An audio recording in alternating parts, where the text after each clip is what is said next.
I'd like to play a game here called Ask an Officer. Raymundo, if I can get some game show music, please.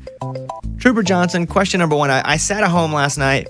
I came up with all these questions. Now, these are things that we've talked about on the show or that I just wonder aloud. Question 1. Let's say there's a police officer in front of me and the light turns green and he doesn't move. Can I honk at him? Sure, there's nothing that says you can't honk at him. But is he going to be mad and follow me and then wait for me to infract and then pull me over? I can't speak for every officer. I wouldn't. If I'm in the wrong and somebody points out that I'm in the wrong, then I go from it. Constructive criticism or something like that, that's no sweat off my back. Okay. It's constructive criticism. Can I get a speeding ticket for going 1 mile per hour over? Yes, you can. The law says the speed is this, and you can get a ticket for going 1 mile an hour over. There's usually an officer discretion, and we understand that a mile an hour over is just that. But yeah, the law is if the interstate says 70, the law is 70. All right, the law. Okay. Let's say I see something going down, and there's only one option, and that option is citizen's arrest. Can I do it? Citizen's arrest is not as easy as you would think. Oh wow. You have to be witnessing a felony take place. So it's not a felony. I can't. Let me just run this by you. I see somebody illegally parking, and I don't like the cut of their jib. Why don't I just go citizen's arrest them? You cannot. By all means, confront them if that's what you want to do. Hey, I want to park there, but no, you can't arrest them. All right. Can I get arrested if I walk in front of a police officer and yell, "Oh crap," and then take off sprinting away? What would you do? I'd probably just look at you funny. You wouldn't chase me? TRI. You wouldn't go like that guy. I should probably chase him. Thumbs up. No, I would not. All right. I would not. I love answering these. We'll try that today. Do you just walk up? You want to and be like, "Oh no, there he is," and then you take off running.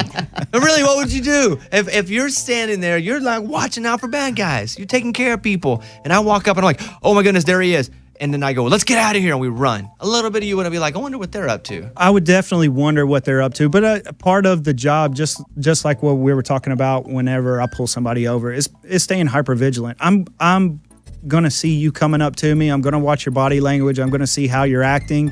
And just walking up to somebody and saying, "Oh, crap," and then running away, that's not a concern. That's more strange than suspicious. All right.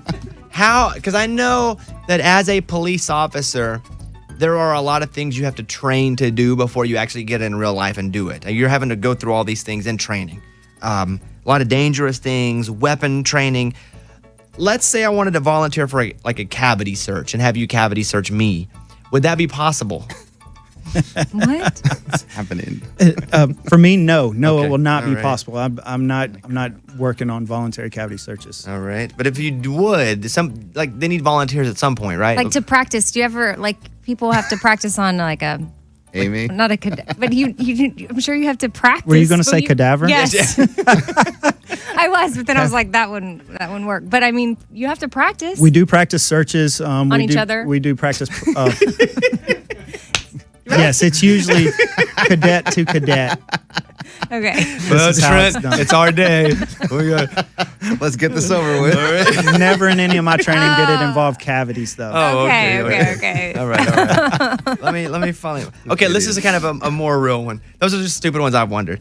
What do TV shows get wrong, like that you see? Good one. And I'll give you an example as you think about this. When I see people do radio, for example, and they don't have headphones in, I'm like, well, that can't be true because the speaker sound would be going through the microphone and be feeding back.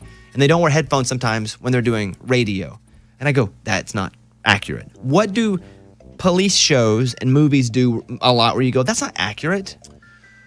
Probably the thing that I recognize most is obviously they're in a show, but the speed that everything takes place, it's not realistic. The way they get tests back on more of the CSI type shows and the way they get their evidence there is returned to them is just not at all how it really goes. How fast will your car go? 70 miles an hour. Nice answer. Good one. Yeah. And just my other question, could I volunteer for a cavity? Oh, I already asked that one. Yeah, that was already asked.